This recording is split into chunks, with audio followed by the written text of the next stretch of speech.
Conway 20 on the Mississippi, Thursday on TNN.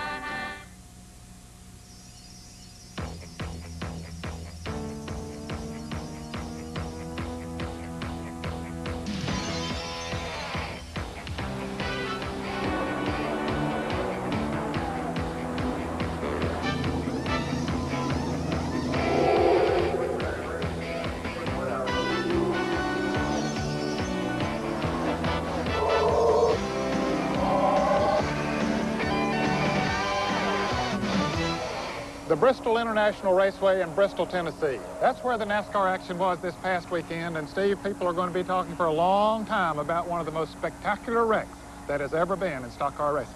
Michael Waltrip was involved in a violent wreck in turn 2, and Ned, frankly, he's lucky to be alive. We'll have all the highlights from here in Bristol, and here's what else is coming up in this half hour of Inside Winston Cup Racing. The high-speed half-mile Bristol International Raceway lived up to its brutal reputation again. Davey Allison was just a bumper ahead of Mark Martin at the finish. Michael Waltrip incredibly crawled out of this wreckage during the Budweiser 250. You'll see that and a great battle between L.B. Ottinger and Dale Jarrett for the checkered flag. And Dale Jarrett talks about his burning desire to make it on the Winston Cup circuit. Today's show is brought to you by Ford and your Ford dealer. Have you driven a Ford lately? And by Old Milwaukee and Old Milwaukee Light. It doesn't get any better than this. And by Goodyear Eagle Radials, the best-selling performance radials in the world.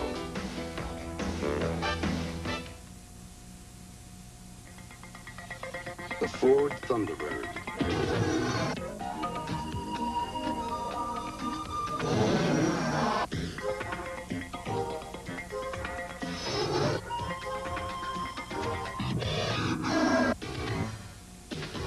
A perfect car for a nice Sunday drive. Now get 6.9 financing for up to 48 months or $1,500 cash bonus on Ford Thunderbird. Black Rock, Nevada and Old Milwaukee both mean something great to the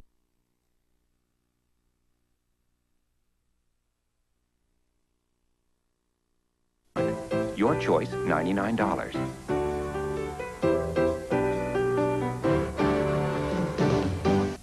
It's Josephus. Well, I can be tweet, and I can be mean, and I wear a hat, and I wear blue jeans, shades of Hank Williams Jr. in a sellout concert special. Hank Jr.'s Double Eagle Tour, Friday on TNN.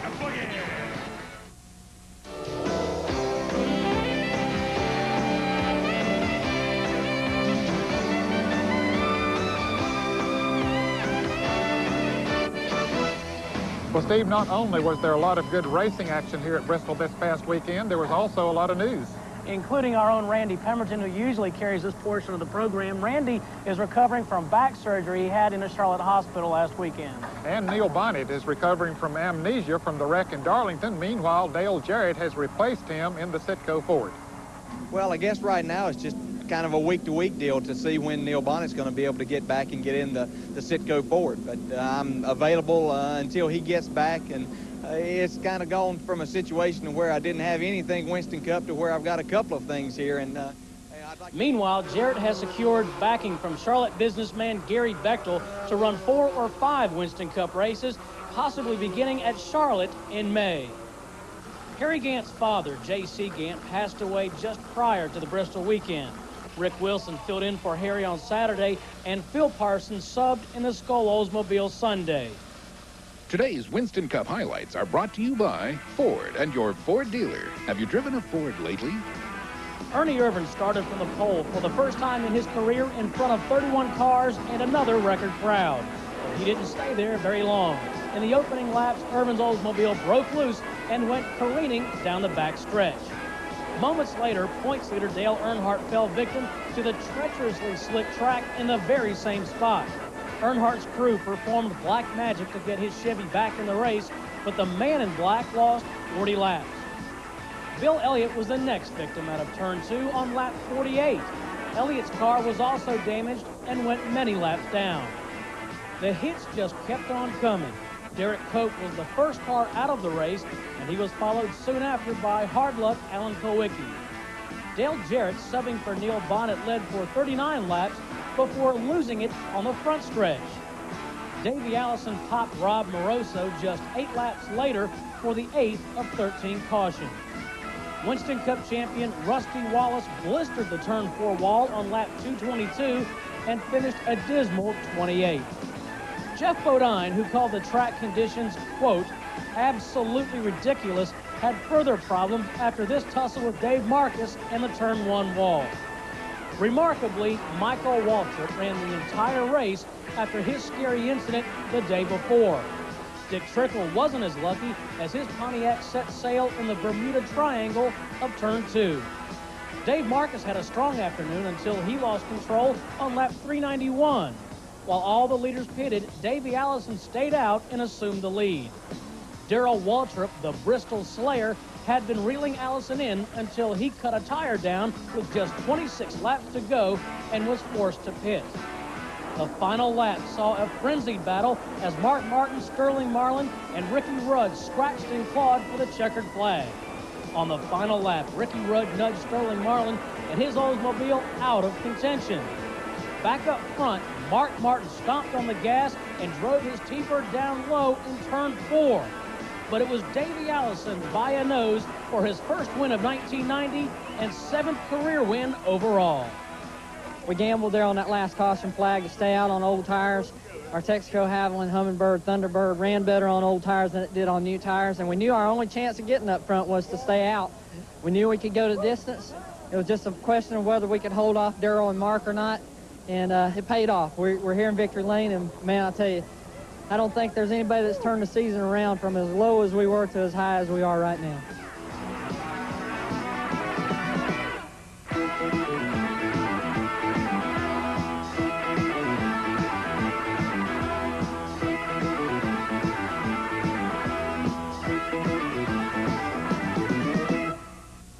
Still to come on this edition of Inside Winston Cup Racing, we'll have the highlights of the Budweiser 250, and we'll talk in further detail with Dale Jarrett. And as we leave you for this break, here's the balance of the finishing order of the Valleydale Meets 500.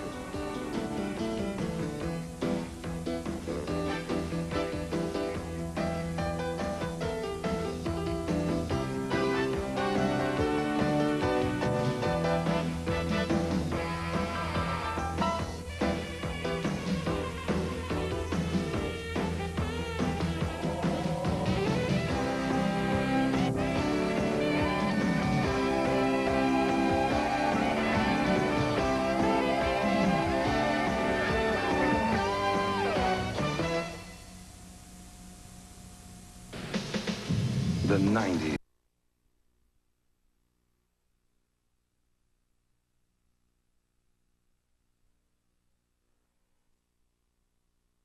Original programs.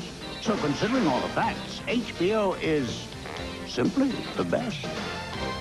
Hi, I'm Dottie Shore, and I'm coming home. All my friends are coming to help celebrate, and you can join us too on April the 17th, live from Grand Ole Opry in Nashville, Tennessee.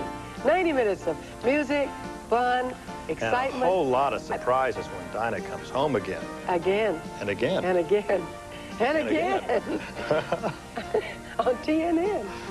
What's his name? Dinah Comes Home Again, a live special, Tuesday on TNN.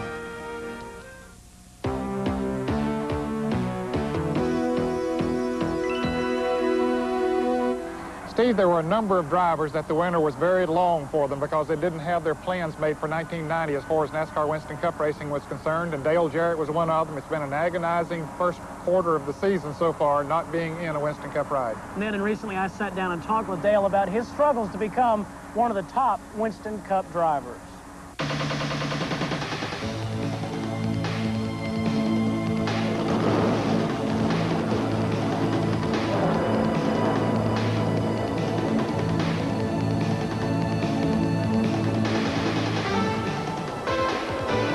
Dale Jarrett was making steady progress as a Winston Cup driver in the second half of the '89 season. He turned in a spectacular performance at Martinsville in September, charging through the field to lead nearly 100 laps. He was destined for victory lane until he was caught in the pits when a caution flag came out. He battled back against a huge deficit and finished 5th. Days before the final race of the season, the bottom fell out. Team owner Dale Jarrett informed Jarrett his contract would not be renewed. The reality all young drivers must face. But you know this coming into this sport, and you kind of have to accept that. And you know, it just you want to get early in your career. You need to get established as being a good race driver and staying in there, and you don't have to worry about this. And I guess unfortunately, I haven't established that quite enough yet. I know in my mind that I can do the job, but apparently in some other people's minds, that's not the case. Dale went to Daytona to test for team owner Buddy Baker in the offseason, but again, hard luck. Baker was unable to secure sponsorship and sold the team. For a young driver with a family to support, Dale Jarrett went through a long, hard winter. You just never know. You know, a lot of good rides had come and gone between the time that they came open towards the end of the year and then when my contract ran out. So it's just a situation, you know, I kind of got caught there, and, you know, I made a 3-year deal with Cale with his options because that was only right for me, being, you know, trying to break into the sport, and, you know, things went well for him to keep on. So, you know, that's just the business end of this, I guess. You know, it's something you have to accept, but I always thought that something would still be there for me to stay in Winston Cup. Describe, if you will, the uncertainty that your family had to go through. It has to be hard on your wife and your family. The fans don't see that side of it either. Yeah, it sure is, and, you know, I think that I can handle that part of this business, but it is awfully hard on my wife, especially. She's been around a family that her father always had a job and a stable job, knew what was going to happen, and you know, I think she realizes that having my own Busch team, that I'm always going to have a job there. We're pretty stable in that respect, that I will have a job to race. But you know, you kind of get accustomed to things and being on the Winston Cup circuit, and she knows in her mind that's where I need to be, just like I know in mine. But it was difficult for her, and here it is at a time that we're expecting our second child, and it's been a difficult time for her because I'm not a very easy person to get along with in this time when things aren't going exactly the way that I think they should, and I like to kind of keep in control, and unfortunately that hasn't been the case here to be able to have things in my power for them to happen. So it has been tough, but you know, it's just like any other business. I don't mean to whine about it or anything, because it's no different from anyone else out there that might lose their job or something else. So we're in no higher status or anything like that than the rest of these people that are watching this show. Just like fellow second-generation drivers Kyle Petty and Davey Allison, Dale has to deal with the pressure of living up to a famous last name. And he faces even more scrutiny because of Ned Jarrett's role as a racing broadcaster. And you know, he's a professional in what he does in the broadcasting field, and he has to be able to draw that line as to, you know, what is really right for the show that he is working with, and what is would be just for his son. And he's not going to do that. I feel like that he knows what to do there, and I'm glad of that. I wouldn't want anything special. I think on the other hand, that sometimes it does help that he doesn't even have to initiate anything, because the people that he is working with feel like that, well, you know, it's his son, we need to give a little bit of something. So I have a little advantage there, you know, I guess you might say, and these other guys use advantages that they have with people that they know and things that they do. So, you know, it's no different, but yeah, I'm sure a lot of people think that it's been easy because of Ned Jarrett, but he definitely hasn't made it easy for me, and I wouldn't have wanted it that way. I think that it wouldn't have been nearly as much fun, and I wouldn't be as good a race driver as I am if they would have just said, look, here's the car, all you have to do is show up and drive it.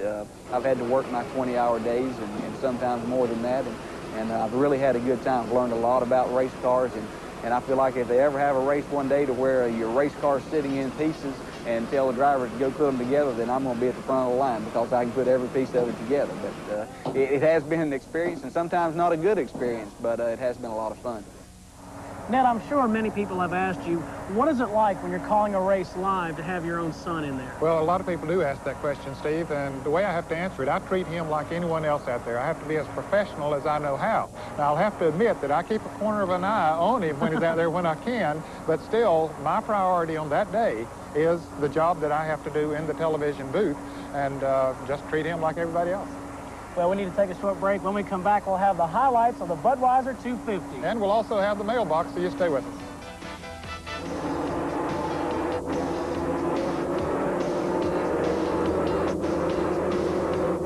how Michael's alive. I've never seen a wreck that bad. I don't believe it, boys. I can't believe that, my God. That's unbelievable.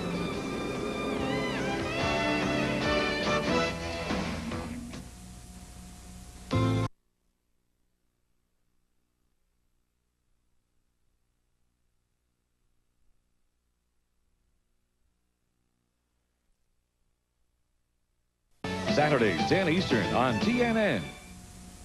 Join the club. Your membership includes a membership card and certificate, keychain, autograph card, decal, and a subscription to the Insider, IWCR's quarterly newsletter. You'll also receive valuable discount towards other sports club merchandise. As a special bonus, you'll receive the exclusive sports club edition of the Unical World Championship Pit Crew Race. The best pit crews in all of auto racing battle the clock and each other to stake their claim as the fastest pit crew in NASCAR Winston Cup Racing. To join the club, call 1-800-692-7777 or send check or money order for $23 to Sports Club Membership, P.O. Box 240417, Charlotte, North Carolina 28224.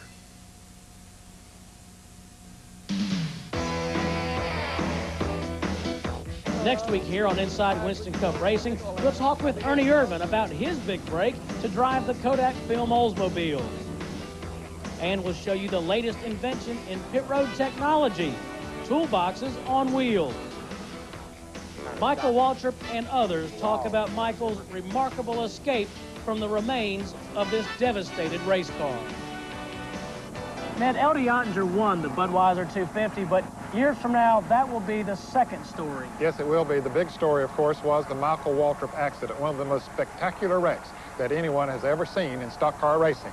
For that and all the highlights, here's Tommy Kirkland. It was wild from the beginning. It only took 3 laps for Jeff Burton and Dave Rezendes to bring out the first caution. Soon after that, Clifford Allison spun in turn 2 and collected that wall. While Jimmy Hensley was busy leading the field for the first 73 laps, others were taking turns doing pirouettes on the tricky half-mile oval. Elton Sawyer brought out the 5th of 14 yellow flags on lap 55 when he lost it in turn 2. Robert Presley equaled Sawyer's feat 90 laps later when he tagged the concrete in turn 2 as well. The 250-lapper was full of close side-by-side racing, and Kyle Petty and Tommy Houston got a little too close on lap 150, sending Houston careening off the wall.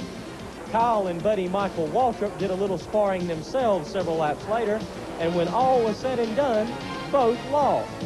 But all of these minor skirmishes in no way prepared the record crowd of 35,000 for what they were about to see. On lap 171, Michael Waltrip was battling Robert Presley.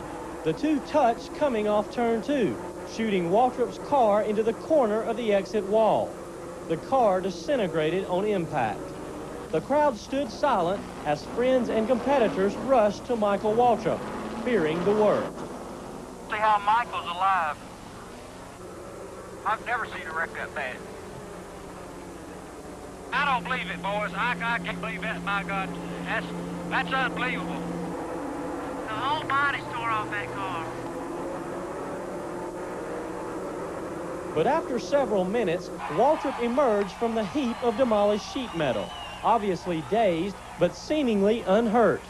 Waltrip was rushed to the infield care center and then airlifted to a nearby hospital. He spent the night there for observation, but amazingly was released early Sunday morning. After more than 45 minutes of cleanup and repair, racing resumed. Veteran L.D. Ottinger had led almost half the event, but Dale Jarrett was knocking on his back bumper.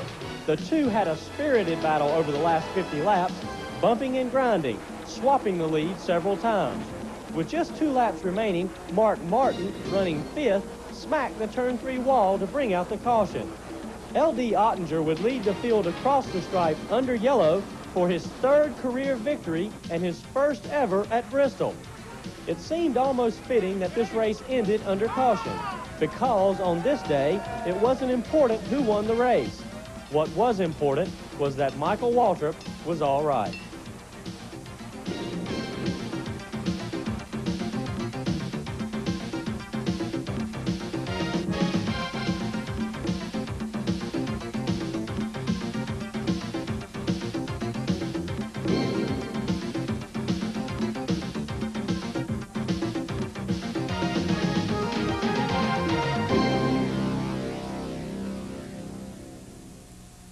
Well, Steve, it's time now for the mailbox, and our letter today comes from Kelly Ihom of Rochester Hills, Michigan.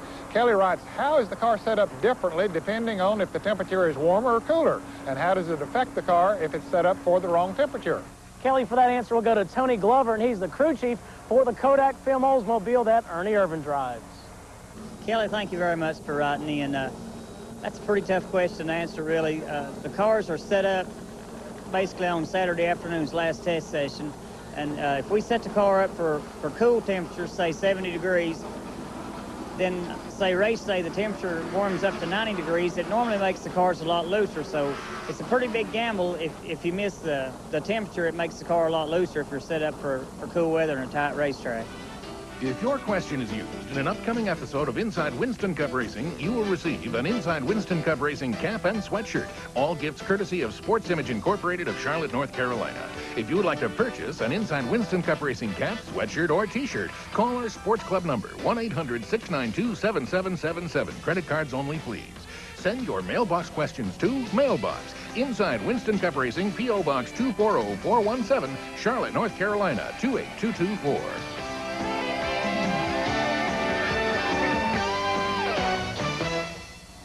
Well, our time's up for today. Hope you enjoyed the show, and you be sure to be with us here next week. And hopefully Randy will rejoin us pretty soon, and we're awfully glad that Michael Waltrip is with us. And thanks for watching us here on TNN. Today's show has been brought to you by Ford and your local Ford dealer, winning the world over with 1990 trucks that are built Ford tough. And by Old Milwaukee and Old Milwaukee Light. It doesn't get any better than this. And by Goodyear Eagle Radios, the best-selling performance radios in the world. Join the club.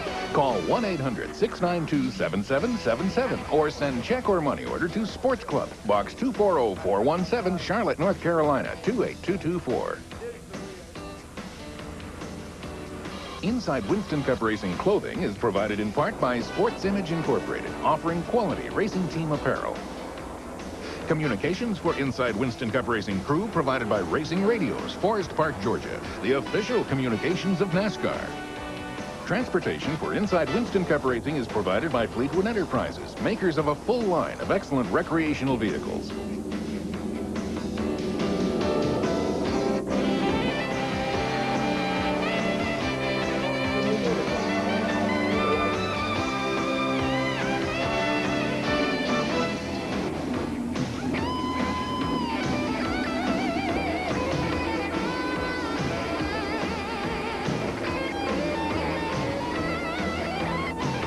Got Dynamic Denise Kroom in the tape room. So let's roll the videotape. Start this week's edition off with Who's on Third? The Royals' George Brett caught in the hot box. Brett dives back into third, but look who's already there, teammate Bo Jackson. Who's going to lead? Jackson says, come on, George.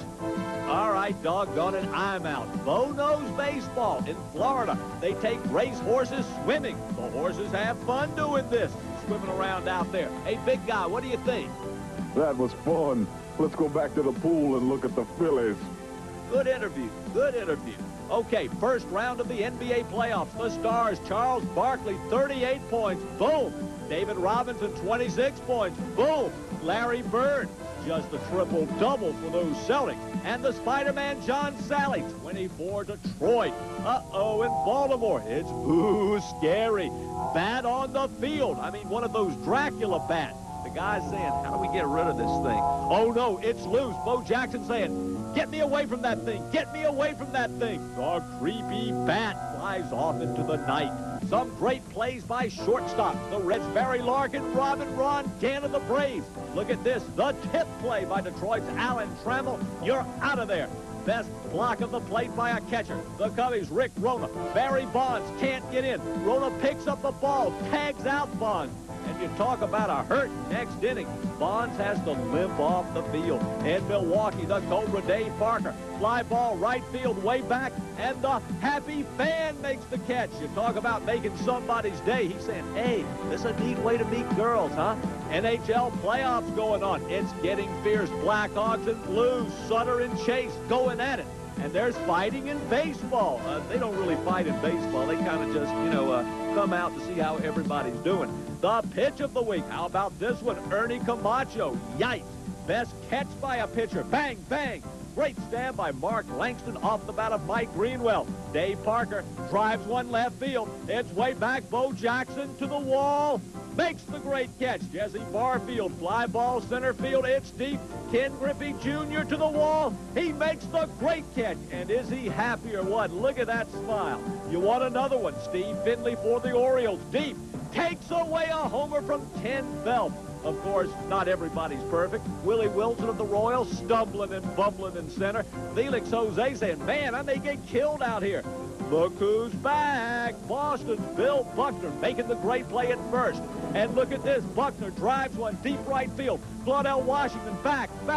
Boom, into the stands. The ball is free. The gimpy leg Buckner. He could get an inside the park home run. He does. Anything can happen in baseball. Speaking of anything, watch this. The White Sox Robin Ventura at third. The impossible play. He gets his man at first. And Greg Fishel treats the Weather Center to a Mets game. Of course, Greg in disguise because those New York people get a little... All right, qualifying today, Martinsville, Virginia, Sunday's running of the Haynes 500. Jeff Gravely on the scene for the story. Boy, is it hot and slick in Martinsville today. Just ask Harry Gant. He'll have to come back tomorrow and try again. The youngsters take the early qualifying lead, led by Dale Jarrett. 90.564 one-lapper. He ends up in 5th position. Ernie Irvin's Oldsmobile is even better, though. 91.030 miles per hour. That's good enough for the 3rd slot. But this isn't a day for the young bucks. Dale Earnhardt just edges Irvin for 2nd at 91.311 miles per hour. The man of the day drives the Budweiser Ford. Jeff Bodine nabs his first pole of the year with a nerve-wracking 91.726 mile per hour run. I'm still nervous. We ran a little quicker in practice. We loosened the car up a little bit, and he got a little sideways that first lap. So Sunday at 12:30, Jeff Bodine goes for his first win of the year. In Martinsville, Jeff Gravely, WRLT 5 Sports. All right, top 10 for Sunday. Row 1, Bodine and Earnhardt. Row 2, Ernie Irvin, Mark Martin. Row 3, Dale Jarrett, Ken Schrader. Row 4, Darrell Waltrip, Brett Bodine. Row 5, Dick Trickle and Rob Moroso.